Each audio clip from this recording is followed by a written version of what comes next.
everyone. In our last video, we covered all 8 primitive data types in Java. And by now you know how to declare a variable and assign value to it. But here is a question. What exactly is that value you are assigning? For example, in this line, int age equal 25, semicolon. We know that int is the data type and age is the variable name.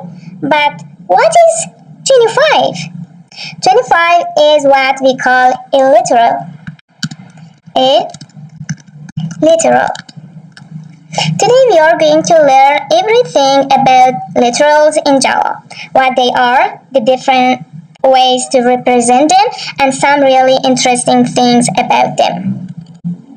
So, a literal is simply a source code representation of a fixed value. So, a literal is simply a source code representation of a fixed value. In other words, it is the actual data you write directly in your code. Think of it this way. If a variable is a box, the literal is what you put inside that box. Let's have some quick examples. 200, 2000, L. This is a long integer literal, right? The L suffix tells Java this is a long value. Or, let me write one more example. 20.5 F. This is a float literal. The F suffix tells Java this is a float value.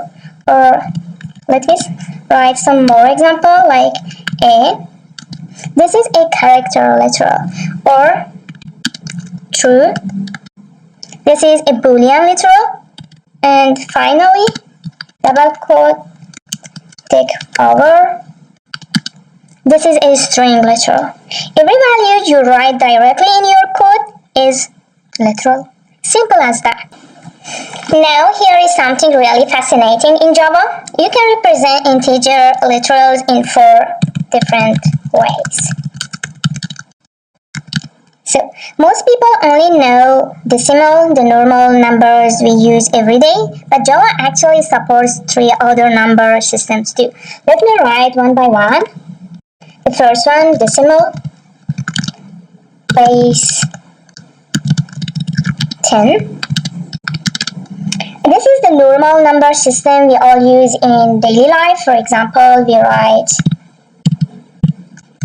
int num equal 10 and semicolon, or int num2 equal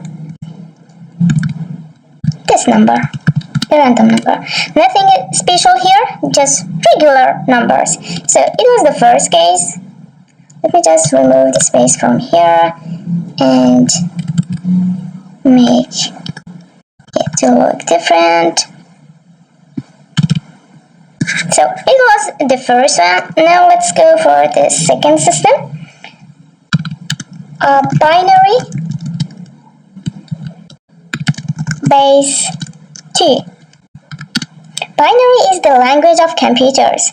Everything inside your computer is represented as zeros and ones. In Java, binary literals must start with 0b or 0b. 0b or 0 capital B, letter B. For example, int num3 equal 0b 1010 and semicolon. Or let me write one more example. Int num4 equal 0b 101 and semicolon. The 0b prefix tells Java this number is written in binary. So let's go for the third one. The third one is octal base 8. Octal uses digitals from 0 to 7. In Java, octal literals must start with a 0. For example, int num5 equal 0, 1, 2, 3, for example. So the leading 0 tells Java this number is written in octal. Don't worry about it, then we will run the program and we will share some more details. But now just let's have the 4 different ways. So the next one is hexadecimal base 16. Hexa uses digitals from 0 to 9 and letters from A to F, giving it 16 possible values per digit. In Java, hexadecimal literals must start with 0, x, the lowercase, or 0, the capital X. Let me write it as 0. Okay, let's have some example. Int num6 equal 0 x I and the semicolon. Int num7 equal 0 x 13 and semicolon. So now you might be wondering, why do we need all these different ways to write numbers? Is for 4 ways. Let me just put the numbers to clarify it more efficiently. 1, 2, 3, 3,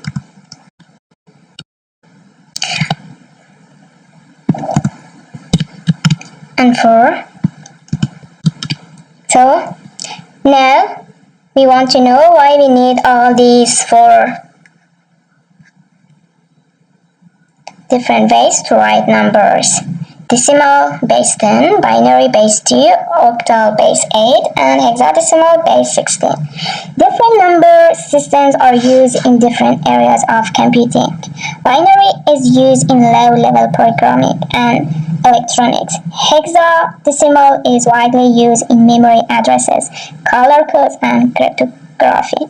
And octal appears in certain file permission systems. So, as a Java developer, understanding these different representations makes you a much more well-rounded programmer. So, now let's talk about floating point literals. So, whatever we were talking a few minutes earlier was about integer literals. Let me write it here to make it clear. It was about integer literals. So the 4 different ways that we cover: decimal, binary, octal, and hexadecimal. Now let's talk about floating point literals. Make it more right. So now let's talk about floating point literals, which are simply decimal numbers values written directly in code. As we learned in our last video, Java's default for decimal number is double. So when you write double, d equal 5.6, 5.6 is a double literal. No suffix needed. But for float, you must add the if suffix. For example, float if equal 5.6 if and semicolon. The if letter is called a suffix. It is a letter added at the end of a literal to tell Java exactly what type it is. Now here is something really cool. Java also supports scientific notation for floating point literals. For example, double D equal, I write D2 equal 3.44 E10 and semicolon. What does 344 E10 mean? It means 344 and times 10 to the power of 10, which equals to this number. Let me write it. I'm sorry if I made any mistakes. Scientific notation is extremely useful when working with very large or very small decimal numbers like distances in space, sizes of atoms, or financial calculation involving very large amounts. So now let's talk about character literals.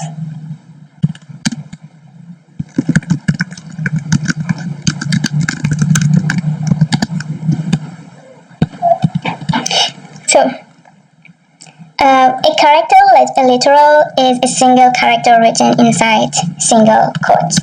Single quote. For example, char, C equal single quote A and the semicolon. But here is something really interesting. You can also represent a character using its Unicode value. For example, we can say char C2 equal single quote, so backslash. Oh gosh, I need to. Okay, backslash U0041 and finally semicolon. This stores the character A because the Unicode value 0041 correspond to the letter A. Unicode is an international standard that assigns a unique number to every character in every language in the world, from English letters to Arabic characters to Chinese symbols and even emojis. Now let's talk about string literals. So a string literal is text written inside double quotes. For example, string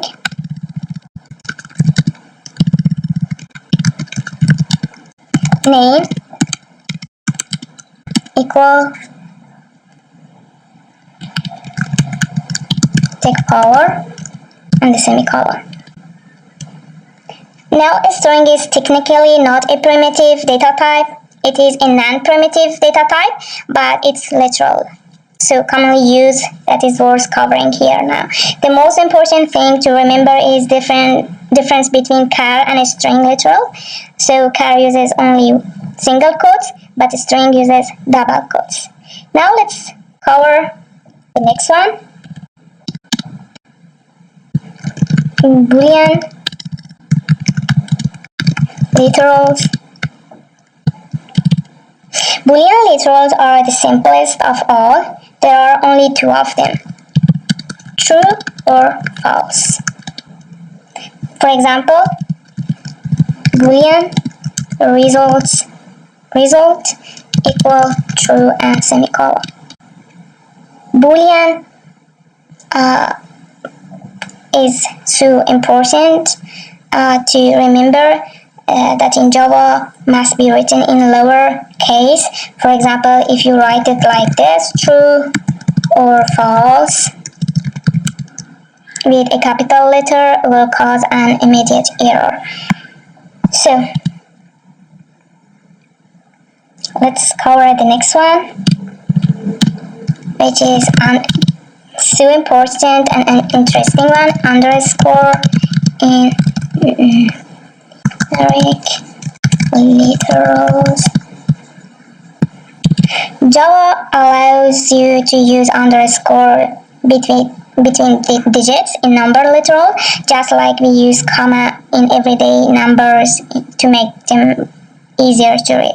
For example, instead of writing int population equal this random number,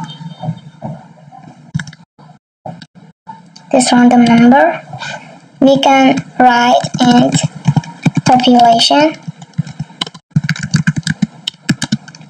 equal population number 2. We can write it this way. Let me copy and paste it here. We can separate the 0, which is always hard for me to read a number. Separate them with underscore. Much easier to read, right?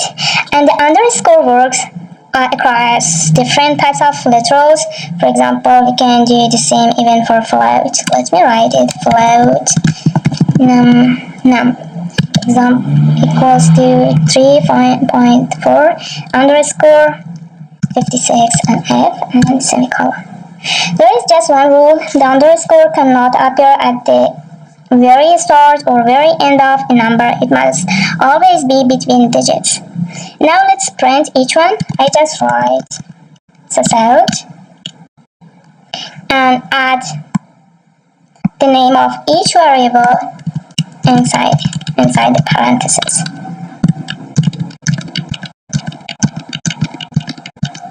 Okay, let me just copy and paste. Okay, the first one which we had was num. Then we have num2.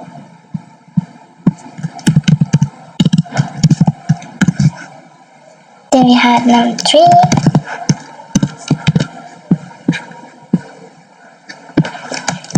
num4. num5. num6. num7. Let me find other variables that we declare. Then we had d, f, and d2. d, f, and d2. We also had c, c2, and main. c,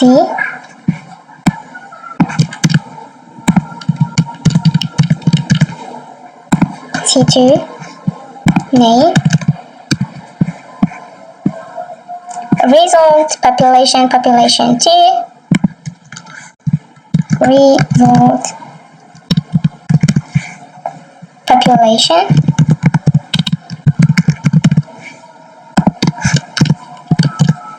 population 2. And now let's run the program and look at the output. Our program ran without any error. So if you enjoyed this video, make sure to like and subscribe so you never miss a lesson. And make sure to review all the concepts that we covered in this lesson. So see you in the next one.